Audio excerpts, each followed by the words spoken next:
Sarah collapsed on her kitchen floor last Tuesday morning. Her back seized up so tight she couldn't breathe. At 68, she'd tried everything doctors offered, spent thousands on treatments that promised relief, but delivered more pain. But when her 95-year-old Chinese grandmother, Mei Lin, saw her granddaughter sobbing in that kitchen, something shifted in the old woman's weathered face. "Child," Mei Lin whispered, her voice carrying the weight of decades. "I cannot watch. You suffer when I hold the answer in these old hands." What happened next changed everything. Sarah thought she knew about back pain forever. Before we dive into Mei Lin's incredible story and the 3 sacred secrets she's never shared with anyone outside her family, do me a favor. Hit that subscribe button right now and give this video a thumbs up. What you're about to discover took me months to verify, and I promise you've never heard anything like this before. These aren't your typical remedies. This is ancient monastery wisdom that's been guarded for over 60 years. Mei Lin had kept her silence for 6 decades, 60 years of watching Americans pop pills, undergo surgeries, and live with chronic pain while she possessed knowledge that could set them free. But seeing Sarah's tears that morning broke something open in her heart.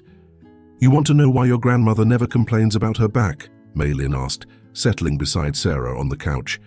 "At 95, I work in my garden every day. I bend, I lift, I move like a woman half my age.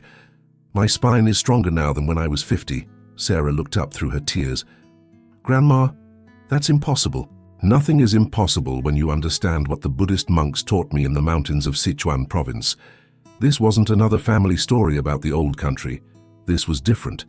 Mei Lin's eyes held an intensity Sarah had never seen. "Before I came to America in 1963 with nothing but these secrets burning in my memory, I promised the monks I would never share them with outsiders. But you are my blood, and I cannot let you suffer." The story began in 1958. Mei Lin was 35, recently widowed, broken by grief and crippling back pain that came from years of hard labor. She'd heard whispers of a Buddhist monastery high in the mountains where monks lived to impossible ages, their bodies strong and pain-free despite decades of meditation in difficult positions. "I walked for 3 days to reach that monastery," Mei Lin remembered. "My back screaming with every step. The head monk took one look at me and said, 'Sister, your spine carries more than physical weight. We will teach you to set it free.'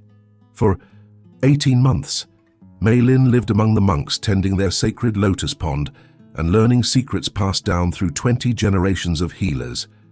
She watched men in their 80s move with the grace of dancers, their backs straight as bamboo shoots. The first time I saw Brother Chen prepare the lotus wine, I thought it was just ceremony," Mei Lin continued. "He was 93 then, but he lifted 100-pound water vessels like they were feathers. His hands never shook, his back never bent with pain. Brother Chen had been the monastery's healer for 40 years. He'd learned the lotus secrets from his predecessor, who'd learned from his, creating an unbroken chain of knowledge stretching back centuries.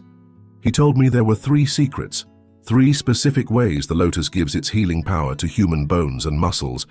But he warned me, this knowledge was sacred. It was not to be shared lightly." The monks had discovered something Western medicine was only beginning to understand in the 1950s. The lotus plant, particularly its leaves, contained compounds that could penetrate deep into muscle tissue and actually repair damaged nerve pathways in the spine. But it wasn't just the lotus, Mei Lin explained. It was how the lotus was prepared, when it was harvested, and most importantly, how it was combined with wine to carry its healing power directly to the source of pain. Sarah leaned forward, her own pain momentarily forgotten. "What were the 3 secrets, Grandma?" Mei Lin smiled, a lifetime of wisdom dancing in her ancient eyes. "The first secret is in the timing. Most people think any lotus leaf will do. Picked any time of day, they are wrong. Brother Chen woke me before dawn on my 7th day at the monastery," Mei Lin continued. "The mountain air was so thin, it made my chest tight, but he insisted. We reached the lotus pond before the sun touched the water. This wasn't superstition. The monks had discovered something crucial about the lotus plant's chemistry that modern science would later confirm.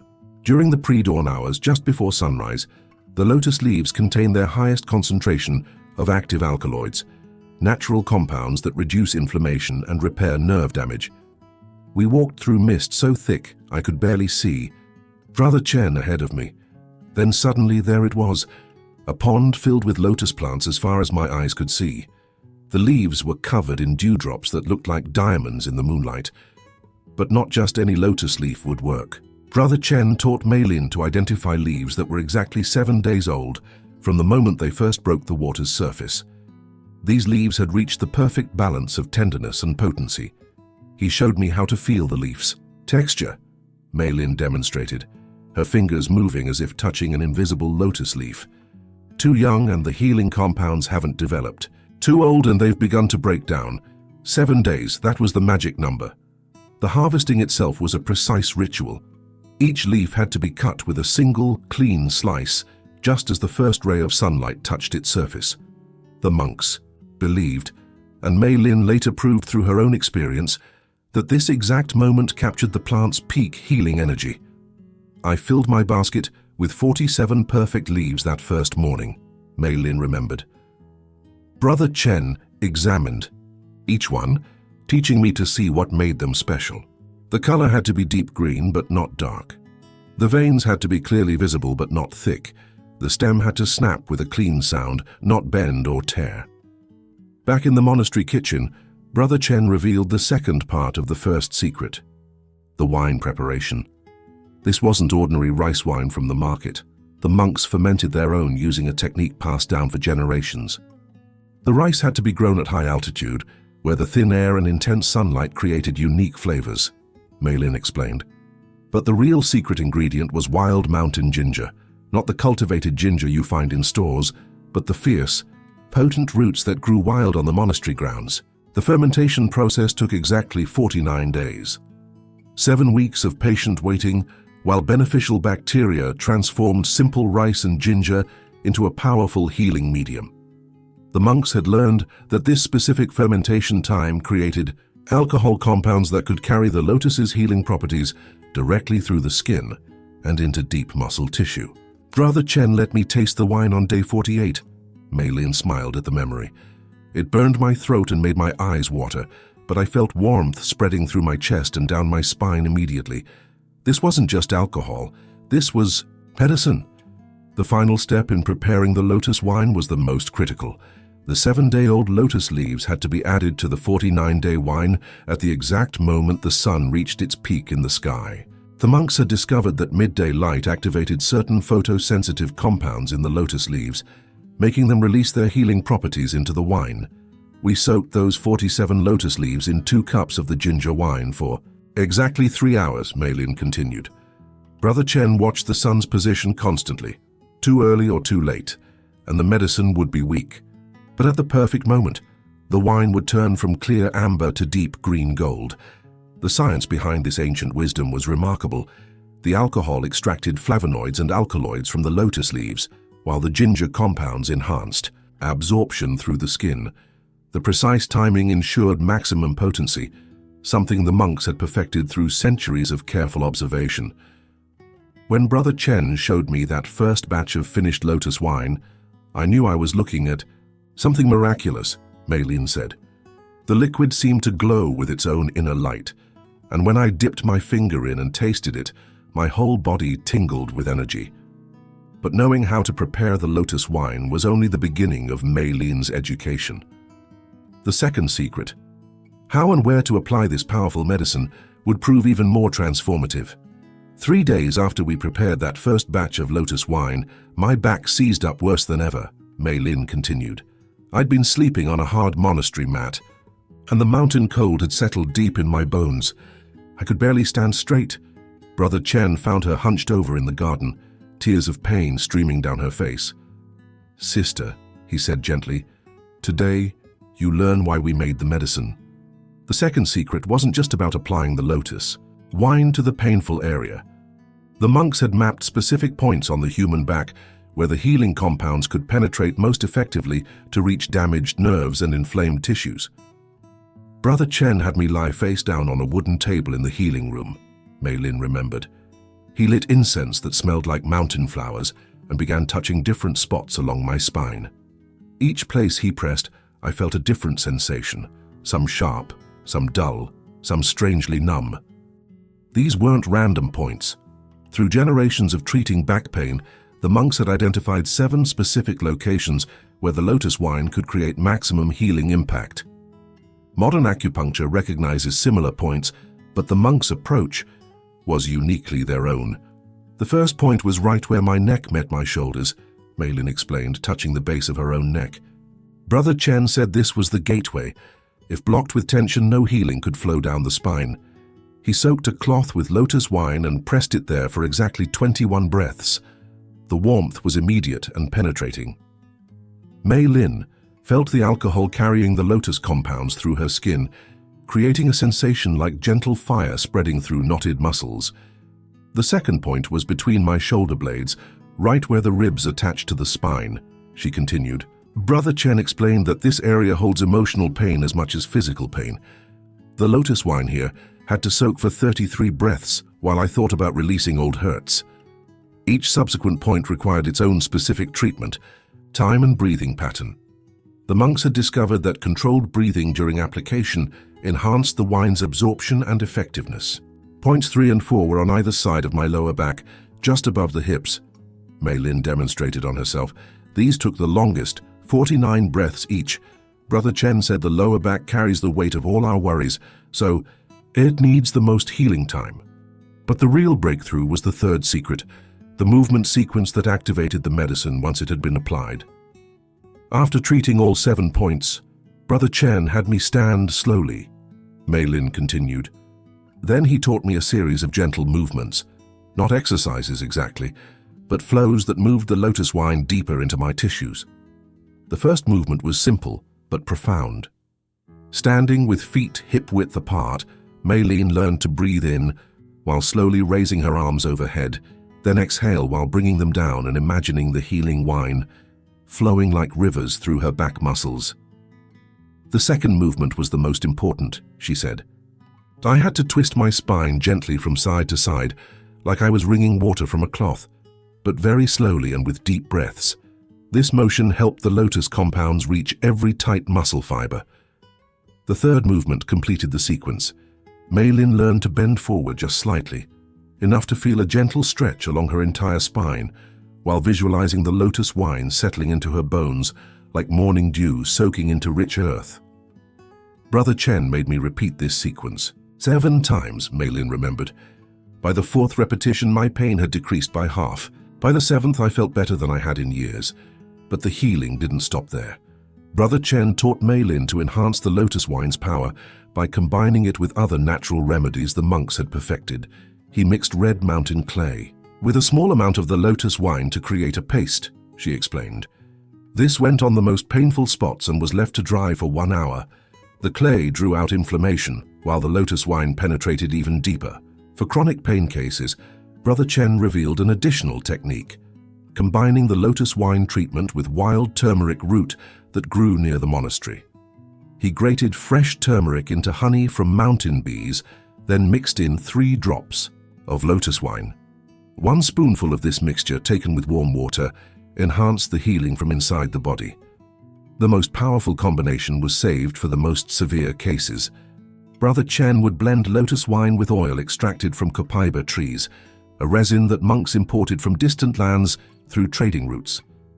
Just 2 drops of copaiba oil mixed with 1 tablespoon of lotus wine created a remedy so potent it could heal backs that had been damaged for decades.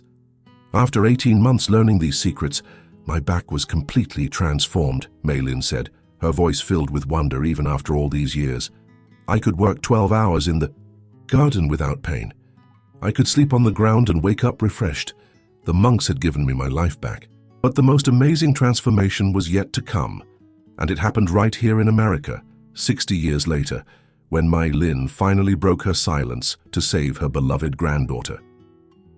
Sarah didn't believe me at first, Mei Lin smiled. She thought her grandmother had lost her mind, talking about monastery secrets and magic wines, but when I offered to prove it, desperation made her willing to try anything. The next morning, Mei Lin began recreating the monk's lotus wine using ingredients she could find in America. I couldn't get wild mountain ginger, but I found organic ginger root at the farmer's market. I couldn't harvest lotus leaves at dawn from a sacred pond, but I located a supplier of dried lotus leaves that had been harvested properly. The American adaptation required some adjustments, but the core principles remained the same.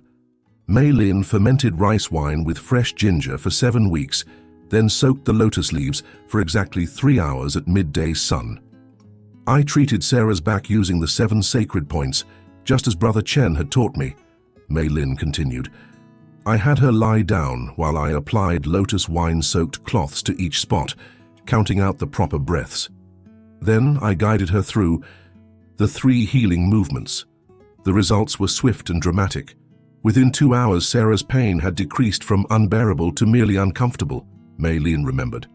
She looked at me with such surprise and hope in her eyes.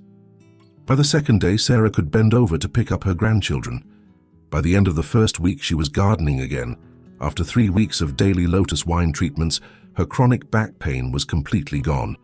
But I knew this couldn't be just for Sarah, Mei Lin said. Too many people suffer needlessly when this ancient wisdom could set them free. For those ready to try Mei Lin's adapted lotus wine method, the process is simpler than you might think, but precision matters. The modern lotus wine recipe. Start with high-quality rice wine or sake. Avoid cheap cooking wines that contain additives. Add 1 tablespoon of fresh grated ginger per cup of wine, and let it ferment in a dark, cool place for 7 days minimum, though 7 weeks produces the strongest medicine. Purchase organic dried lotus leaves from a reputable herbal supplier. You'll need 7 leaves per treatment batch. At midday, soak the leaves in 2 cups of your ginger wine for exactly 3 hours. The 7 sacred points application. Point 1. Base of neck where it meets shoulders. Apply soaked cloth for 21 slow breaths. Point 2. Between shoulder blades at rib attachment, 33 breaths while releasing emotional tension. Points 3 and 4. Lower back above hips on both sides, 49 breaths each. The most important areas, points 5 and 6. Mid-spine where ribs are widest, 27 breaths each. Point 7. Very base of spine, 35 breaths, while imagining roots growing from your tailbone into the earth. The 3 healing movements. Movement. 1. Raise arms. Overhead while breathing in, lower while breathing out, 7 times. Movement 2. Gentle spine twisting side to side, like wringing a cloth, 7 times each direction. Movement 3. Small forward bend with visualization of lotus wine soaking into bones. Hold for 7 breaths. Enhanced combinations for acute pain. Mix lotus wine with bentonite clay to create a paste. Apply to worst areas. For 1 hour. For chronic conditions, take 1 teaspoon turmeric powder mixed with honey and 3 drops lotus wine daily. For severe cases, add 2 drops copaiba essential oil to each tablespoon of lotus wine before application. The most important thing is consistency, Mei Lin emphasized. The monks taught me that healing happens in layers, like rings growing in a tree. Daily treatment for at least 3 weeks allows the lotus compounds to rebuild damaged tissue completely. Many people notice improvement within hours, but lasting transformation requires patience and faith in the process. Your back didn't become painful overnight, Mei Lin reminded. Give the lotus wine time to work its ancient magic. Today, at 95, Mei Lin tends her garden every morning, her spine straight and strong. Sarah, now pain-free for 2 years, has shared the lotus wine secrets with 3 neighbors who were suffering from chronic back pain. All 3 experienced significant relief within their first week of treatment. This is how healing spreads, Mei Lin said with satisfaction. One person helps another, just as the monks helped me 60 years ago in those mountain mists. The lotus leaves are waiting for you. The ancient wisdom is here, proven by 60 years of Mei Lin's pain-free life and countless others who've discovered these monastery secrets. Your back pain doesn't have to be your constant companion anymore. If this video opened your eyes to possibilities you'd never considered before, do me a huge favor right now. Smash that subscribe button, because I share healing secrets like this every week that could transform your health in ways you never thought possible. Give this video a big thumbs up if you're inspired to try Mei Lin's lotus wine method. Your like tells me you want more ancient wisdom that actually works in the modern world. But here's what I really want from you. Drop a comment below and tell me about your back pain story. How long have you been suffering? What treatments have you tried that didn't work? I read every single comment, and your story might be exactly what another viewer needs to hear to find hope again. Maybe you'll be the next person sharing your own miracle healing story. Maybe in 3 weeks, you'll be the one writing "This actually worked" in the comments section, inspiring someone else to try what Mei Lin's monks discovered in those sacred mountains. Your journey to a pain-free back starts with that first batch of Lotus wine. Don't let another day pass carrying weight your spine wasn't meant to bear. Subscribe, like, comment, and let's heal together using wisdom that stood the test of time. The monastery secrets are no longer hidden. The choice to use them is yours.